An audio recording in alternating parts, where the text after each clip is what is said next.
Hello and welcome to the start of the festive PLP season. We've made it to Christmas, sort of.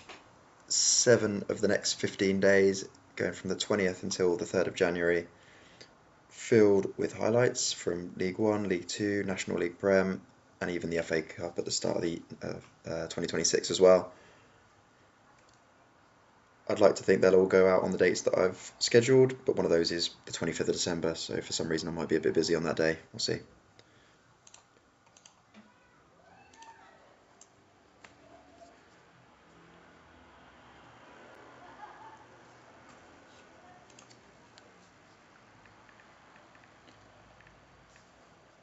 So I got one League 1 game today, highlighted League 1 game today, 3 from League 2, and 1 from the National League Prem, so pretty standard Saturday setup. And then all the scores from everyone else, and everyone's in action except for Louis, of course, who takes his regular Sunday slot following Europa Conference League action, up against Brighton B tomorrow. And again, that will be highlighted, the second of the 7 days of Christmas.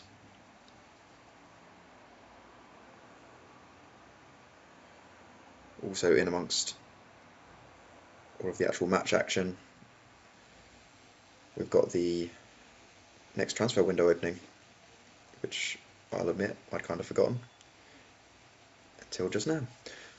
So a chance for teams to offload players if they get bidded for by the rest of the pyramid. They can either accept or reject those. They can trade with each other, transfer with each other, and there'll be the waiver window, so 4 or 5 opportunities at the end of each week to try and pick up some new players. Admittedly, a lot of the best ones you'd think would be gone by now, but some fresh blood, not usually harmful. And actually, straight off the bat, it's been Thomas of Thomarse that has already transfer listed about 6 players ahead of that transfer window opening. As always, he's ahead of the game, ahead of me in thinking about that.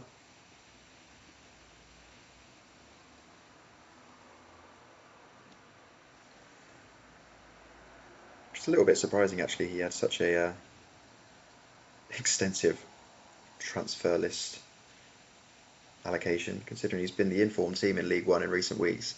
He's taken himself from 5th, actually behind Tottenham C here, to 2nd or 3rd, I think, right in the mix for the automatics now. It looked for a while that he'd be in the have to settle for the playoffs.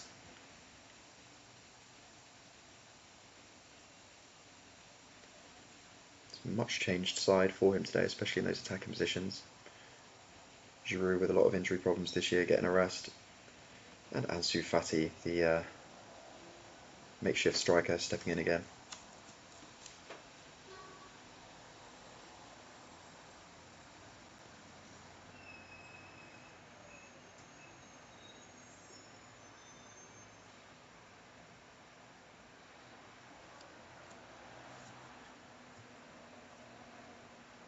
A win here would probably cement the top 4 as the top 4, as we'd expect, but it was only Tottenham C that were really threatening to get in amongst them.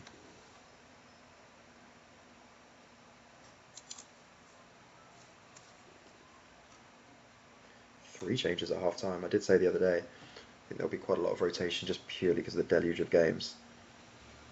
A lot of subs, a lot of rotation. Hopefully some of the lesser seen inherited players getting some action. Not that Thomas has many of those. It is one of the new, or the lesser seen players, Savio, getting himself on the score sheet.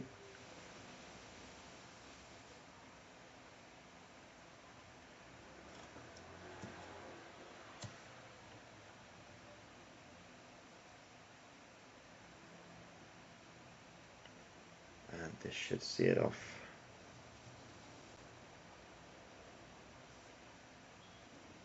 Oh, David Rocastle. Doesn't get much game time. Stylish when he does. Loving the attempted dive even once he'd seen the ball float behind him.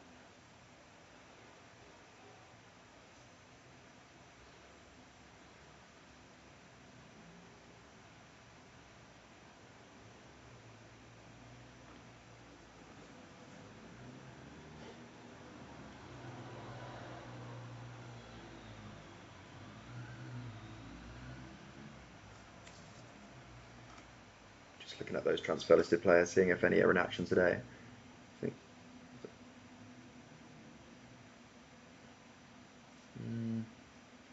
Brocastle, I don't know if he's just played his way off the transfer list. Shaqiri, I think, started. Adingra's playing today. I think one of his first outings, to be fair. I'm not sure that's going to change Thomas's mind. Other players include Emerson Royale, Abel Xavier, Stephen and Zonzi, also on the list. For those interested.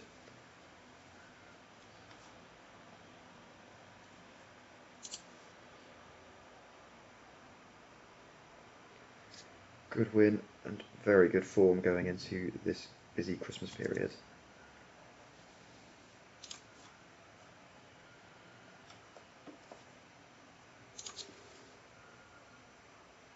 This is a fun one. Two old mates, Loz and Dan. Hart Chamberlain against Danielsea.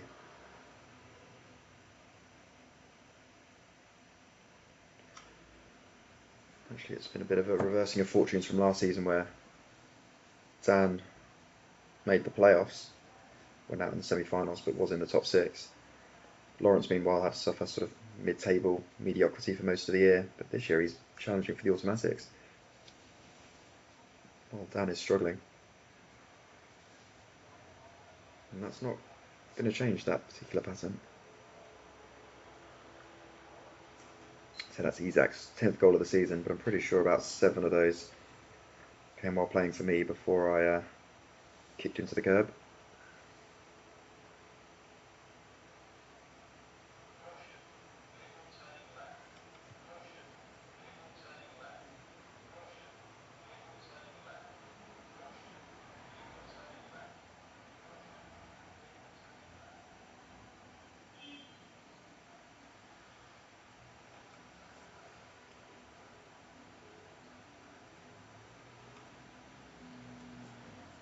Pretty ominous first 3 minutes. Looked up, I was expecting to see like 30 minutes. This has all happened before Danielsea have pretty much had a touch of the ball. And it hasn't stopped here.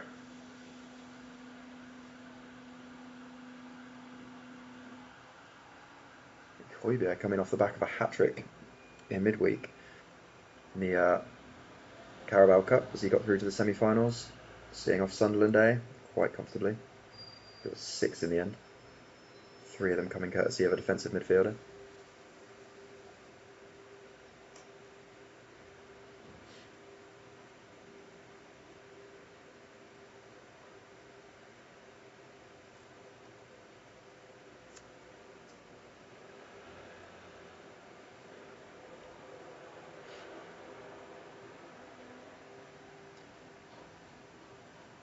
Just looking at Danielsea's striker there, I wonder if there'd be a deal to be done in January for Lawrence to bring him home.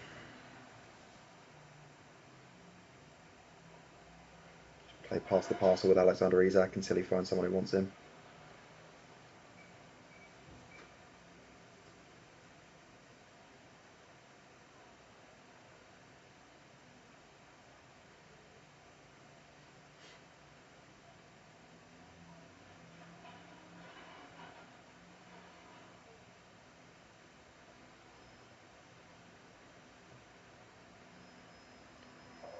That's been coming, it's got to be said.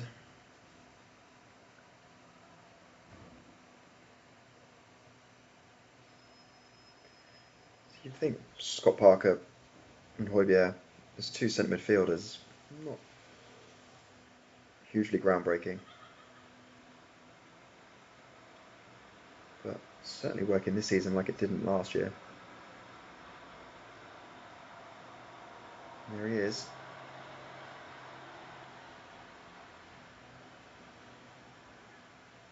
Somehow kept him in this game. It's been a pretty one-sided first half. Oh, great finish.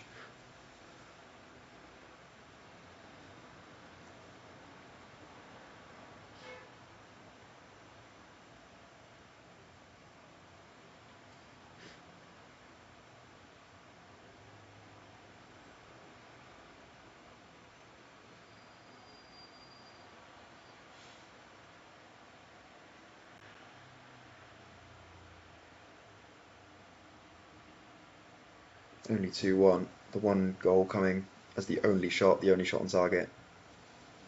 Not sure how back heel through his own legs and other players could be counted as a 0.4 xg.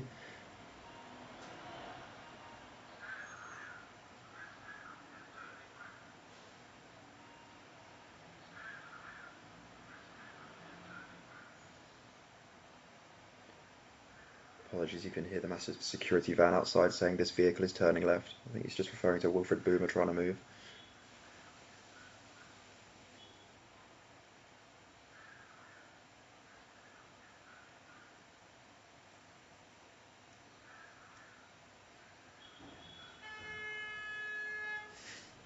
He moved so far left he ended up off the pitch. Looks like he's going to close out 2-1. A lot closer than it looked after the first 3 minutes. More happening in the first 3 than the next 87. But another good win for Loz and bragging rights over his good mate.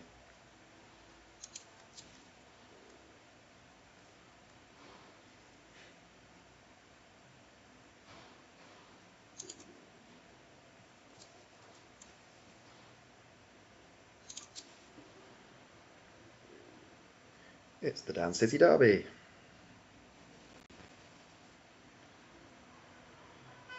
Can't be bothered to keep saying Dan City White or Dan City Cal, so we'll go with Wyman and Calvert for the duration.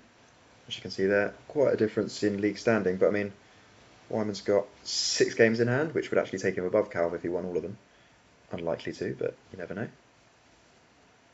And Wyman, another team to have enjoyed midweek Carabao Cup success, beating myself to get to another Cup semi-final, the perennial Cup specialist. Hoping for a bit of league form. This might help. A bit more emphatic than Rocastle's effort. Same result there. So yeah, Calvert obviously right in the mix since the start of the season, really. Anywhere between sort of 1st and 6th for most of the year. Has tailed off in terms of consistency in recent weeks though. Has quite a tough Christmas campaign if I remember rightly. Not much respite in terms of facing non-draft teams. I think Wyman will just be pleased to have had a break from his European campaign. Trying to actually get some fixtures on the board.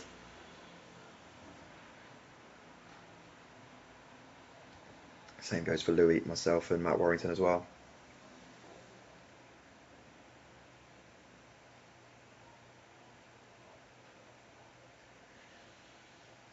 Tariq Lamptey still getting the nod at right wing. Very bizarre.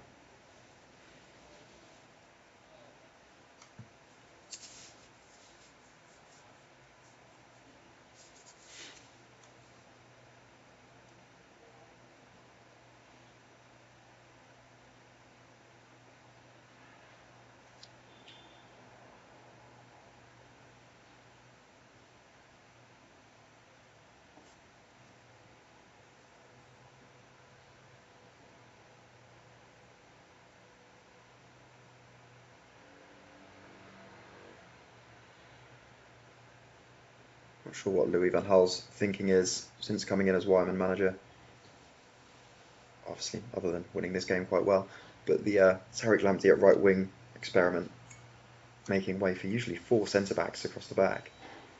Ranthwaite and Murillo quite often the chosen wide defenders.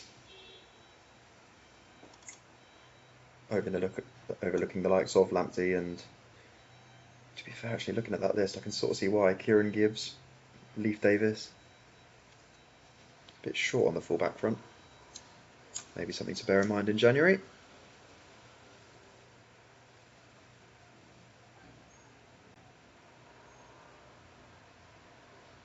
Same on the winger front, actually.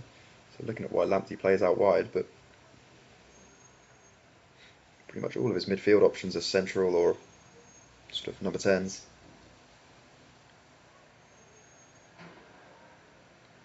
And the likes of Drogba, Shevchenko, Yakubu, Morata, and Calvert-Lewin as forward options. None of them really scream winger.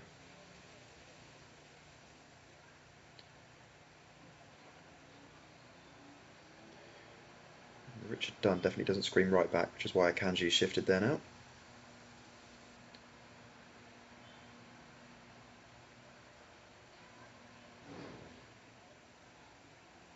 Despite a bit of second half pressure.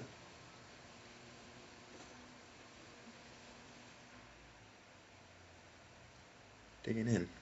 No idea who Alpha Ruprecht is though, or Lawrence. A bit thin on the ground perhaps. Doesn't bode well for the busy Christmas period if they're already bringing on regens and youth players. This guy, look at him go! Alpha Ruprecht, a star is born.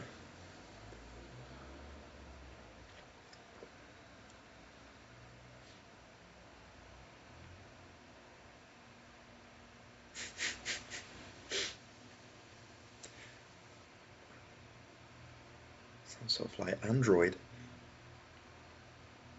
It's the Alpha Ruprecht project.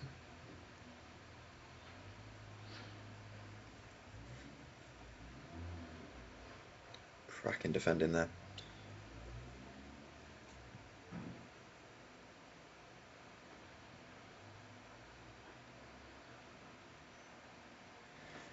Crazy Van Gaal with his mental tactics and mental substitutions, still getting the job done.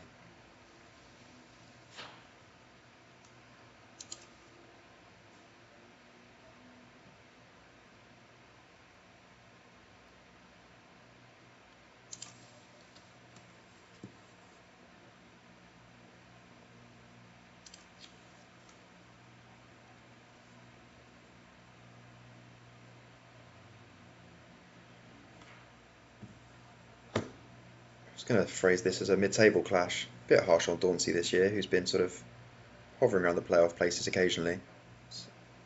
Currently, oh, he's up to second now. This league just keeps changing around. A couple of wins here and there. You're right back amongst it. He's played a few more games than others. But actually, very strong start to the season compared to last year's especially. And that's a pretty solid start to this game as well. Captain King.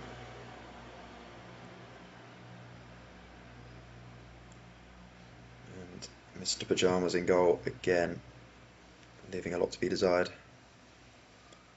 Back again to that weird back five for Harry, with Steven Gerrard being used as a right wing back just to facilitate Jamie Redknapp. Hasn't worked for the last 5 or 6 weeks, so the best thing is to do is to try it again.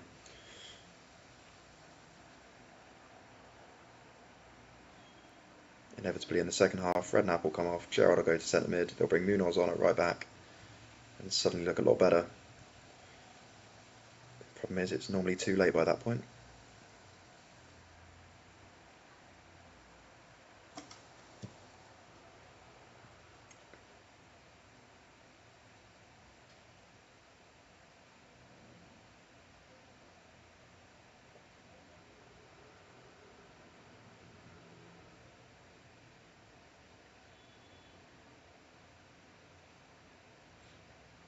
Slightly injured Ben Davis is not something we've seen much of this year. Usually Steve Staunton keeping the left back slot. Doesn't really matter though, to be honest. Going forward, they're an absolute threat.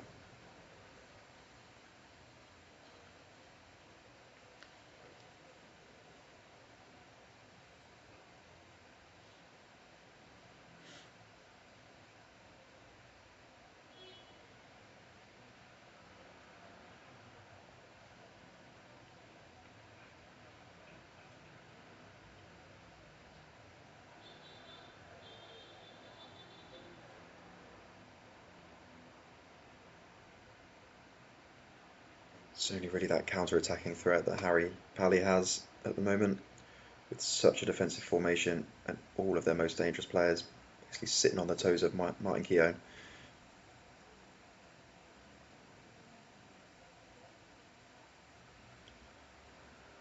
Interesting to see if Harry does lose patience with Arsene Wenger at the end of this year. I'm guessing he won't be sacked within the game, although it is possible.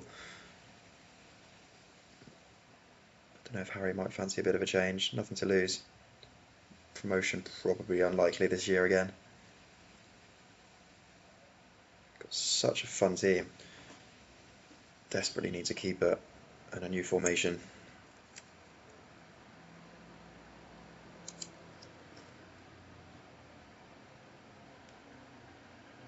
Waiting for the inevitable substitution.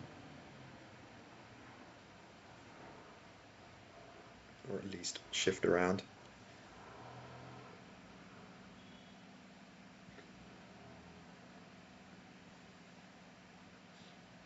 I think Wenger's just actually gone to sleep in his big coat.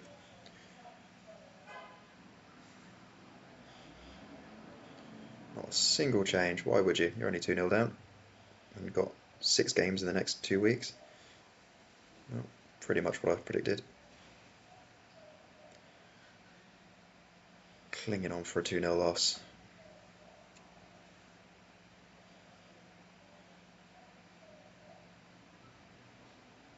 Davis, meanwhile, plays the entire game injured while other people get substituted. Poor lad. Say, poor lad, look at him go.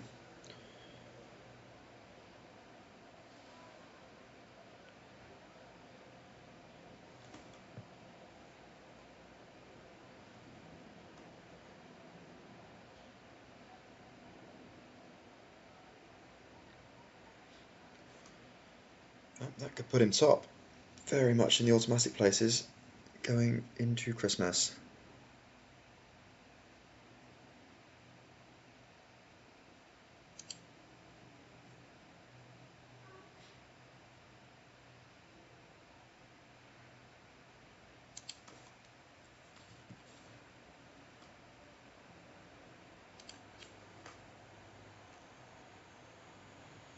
And down to the National League Prem, where actually we'll try and make it fair in terms of how many highlighted games each team gets. At the moment, Watford B are getting more airtime than anyone. Played the other day, another game today. I think they're highlighted once more over Christmas as well, despite barely keeping their head above relegation water.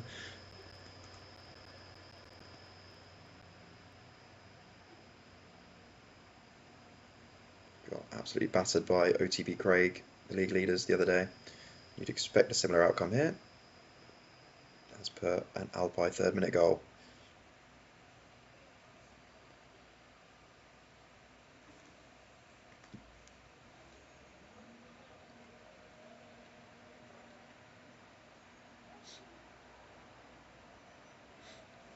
Just going back to the Dauncey's Devils Harry Pally game. It's actually a return fixture already. Quite a few of today's games are reverses of matches that took place at the end of November. Actually, Dauncey won that 1-0, 91st minute winner from Trent Alexander-Arnold. Other games being reversed today include Jazz of the Rovers at home to Arsened. He won the first match. The Red Whall were 2-0 winners at Barnsley and now have a home tie. Bustin Villa host Cheshampton after losing 1-0 to them last time. Leeds UniTodd beat Chelsea D 1-0. Now have to go to them. And most importantly, in terms of revenge, is the tractor Bolge, giving Sheffield Wednesday B their only win of this season. The last time they played, invite them to Portman Road. But turning your attentions back to this game, not much else has happened since Alpine's opener. His reward is being taken off the pitch. A lot of yellow cards, just to keep Watford B in their place. Not a lot else. Gourlay keeping himself in the automatic promotion hunt just about. Still looks like Marshyside are the nearest challengers to OTB Craig, within 9 or 6 if they win their game in hand. Not quite a done deal here yet though.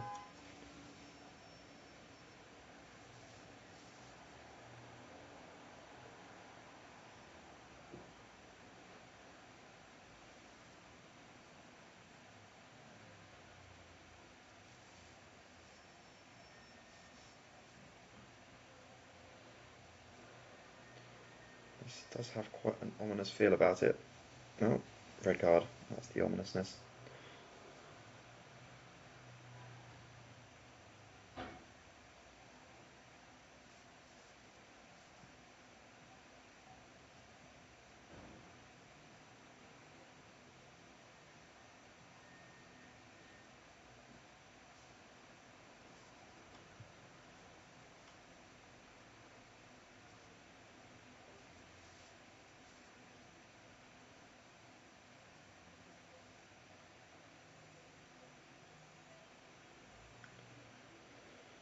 Pretty aggressive performance from Gourlayverpool, but 3 points is 3 points, that'll do.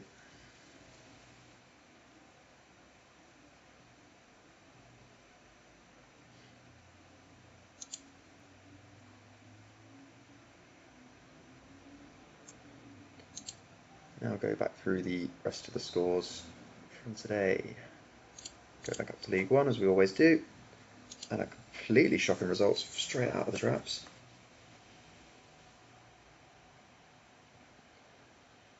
Levi losing at home to Bradford. Not sure where that one's come from. David Hopkin and Benito Carboni, two absolute legends in certain circles, against what I can only presume was a complacent performance, because the team itself looks pretty strong. Very bizarre. Another underwhelming result for Foyverton as well. That is a bit of a changed side, and Ashley Williams' red card didn't help. And Christian Atsu cancelling out Kanu's opener. This could be a very good day for Thomarse, depending on Ellister's result, but either way, ground made up. Not a perfect day though for him, and actually advantage Ellister in terms of the league at the moment. Phil Foden up front is just unstoppable at the moment. Not Vivian Furley with an injury, I'd say so.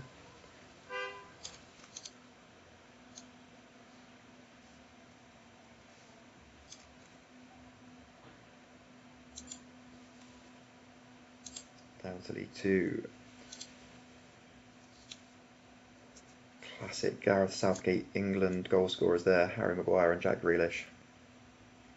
Seeing off Man Utd C as you'd expect. Going along nicely actually. Ziggy. And some revenge for Bustin, who's two fantastic results this week. Both in League Two, taking him right up the league I'd expect. Not such a good week for Cheshampton, who lost out in the Carabao Cup quarters to Foyverton, and now losing in the league as well.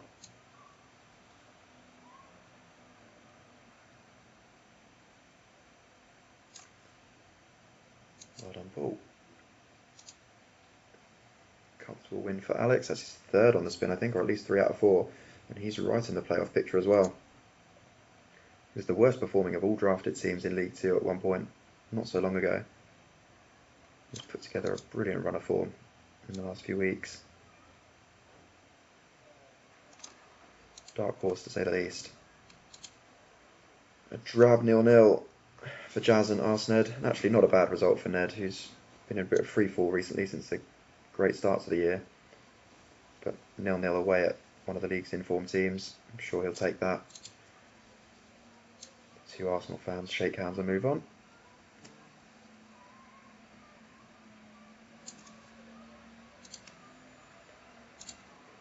And I wonder if Connor wants to shake my hand. This is a revenge for me after a recent loss to Connor, which he was very vocal about.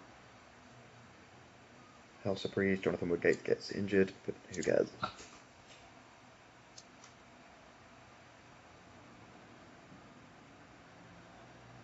Nice, I needed that.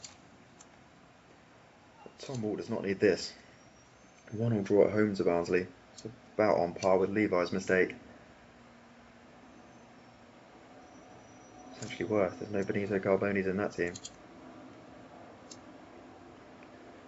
Another very aggressive game. What's that? 9 cards, including a red for Dallo.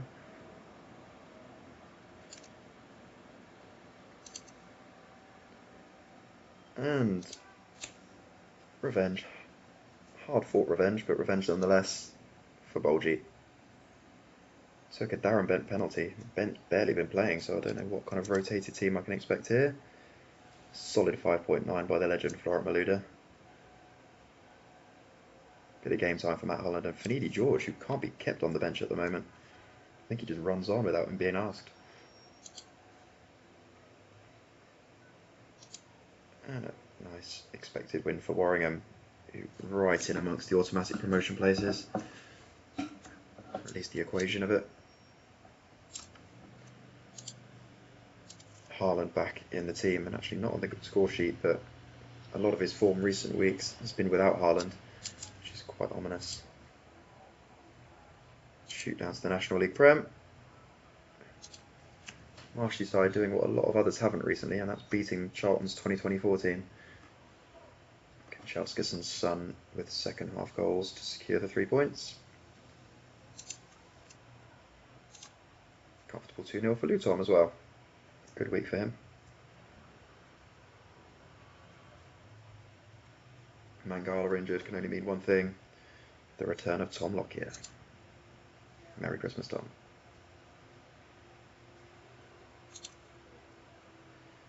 And you'd say this was unexpected, but it isn't. Liam putting 2 good results on the board in consecutive games, and then dropping to a ridiculous loss not long after. That's pretty much the story of his season.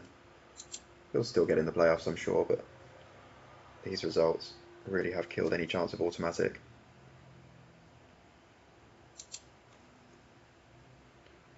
Where are we? Still no loss for our league leaders. Well done, Craig. Slightly concerning injury for Callum Wilson. Again, not unexpected, but he's been an absolute beast so far in the National League Prem.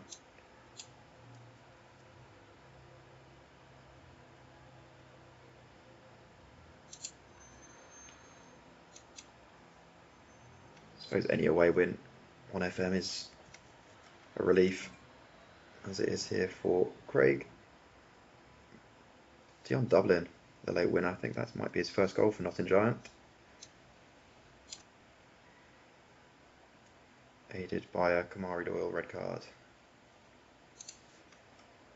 Oh, this has felt like a long highlights reel. Just quickly shoot back up to have a proper look at the league tables.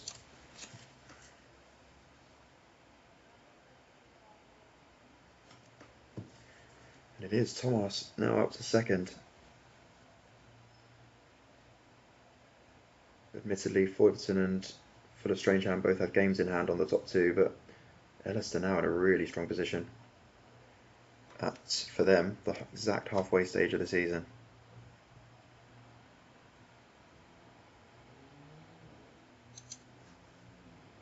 And Dauncey top of the table for the first time in 2 years. Yes, others have got games in hand. Jazz 2, Warringham 4. Lawrence has got 6 games in hand on him. I've got 8. When you go all the way down to someone like Louis, he's got 11 games in... No, yeah, 11 games in hand. Jesus. That's going to be a lot of highlighted games for Louis in the new year. Also, special mention there to Leeds UniTodd in the playoffs for the first time. Great effort. And finally, not much change here. Marshy's still 9 points behind, but could get 6 to 6 if he wins his game in hand.